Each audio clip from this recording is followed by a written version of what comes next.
సూర్యాపేట జిల్లా మహిళా అధ్యక్షురాలు మన అక్క కేతిరెడ్డి శకుంతల రెడ్డి గారిని మాట్లాడవలసిందిగా కోరుతున్నాం.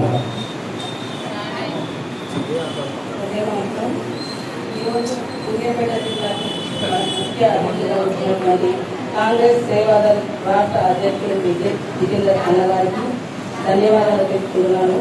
అదేవిధంగా ఈరోజు ఈ కార్యక్రమాన్ని మాకు ఇంతగా చక్కగా నిర్వహించేందుకు ప్రోత్సహించినటువంటి మన సూర్యాపేట జిల్లా ఇన్ఛార్జ్ రామరెడ్డి దామోదర్ రెడ్డి అన్న గారికి మరియు సర్వోత్తమ్ రెడ్డి అన్న గారికి ఇంద్రారెడ్డి అన్న గారికి భాస్కర్ అన్న గారికి ఇంకా శ్రీధర్ గారికి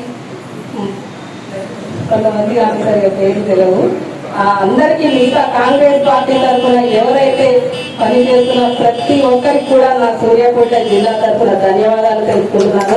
ఎందుకంటే ఇప్పుడున్న కాంగ్రెస్ లో ప్రభుత్వం రాకముందు ఒకలా ఉంది, ప్రభుత్వం ఒకలా ఉంది. ఇప్పుడు ప్రభుత్వం వచ్చినాక ప్రభుత్వం రాకముందు సేవాదళ వాళ్ళు ఎక్కడో ఒకరు కనపడేవారు.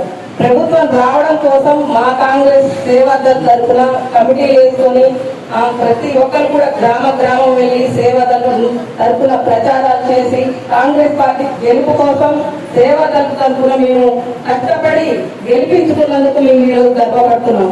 ఎందుకంటే కాంగ్రెస్ పార్టీ గెలుపులో మా సేవాదళ పక్కన ఉంది. సేవాదళ అంటేనే కాంగ్రెస్ పార్టీకి వెన్నుముకని దగ్గర చేసుకొని కాంగ్రెస్ పార్టీని ఇంకా అభివృద్ధి చెందిందాలంటే మా కాంగ్రెస్ సేవాదళని అందరూ గుర్తించి కమిటీ వేసుకునే విధంగా ప్రోత్సహించి గ్రామానికి గ్రామాల్లో బూత్ స్థాయి నుంచి రాష్ట్ర స్థాయి వరకు మా సేవాదళ కార్యకర్తలందరూ పనిచేయడానికి మేము సిద్ధంగా ఉన్నాం.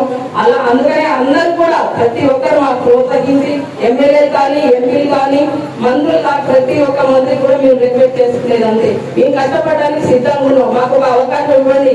సేవాదళ తరఫున ప్రతి ఒక్కరు కూడా వచ్చి మేము కష్టపడి కాంగ్రెస్ పార్టీ గెలుపులో మాకు కష్టార్థంగా మేము చూసుకుంటాం. మీ పక్కన మేము ఉన్నామని ఒక భరోసా మేము ఇస్తున్నాం. ఆ భరోసాకి వాళ్ళు కూడా మాకు కల్పించి మాకు ముందుకు తీసుకెళ్లాలని కోరుకుంటూ ఈ కార్యక్రమాన్ని కొనసాగించాల్సిందిగా కోరుకుంటున్నాం.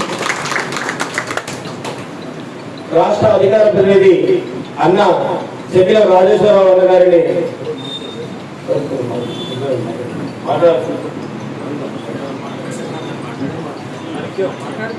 కాంగ్రెస్ వర్కింగ్ ప్రెసిడెంట్ అన్న అబ్దుల్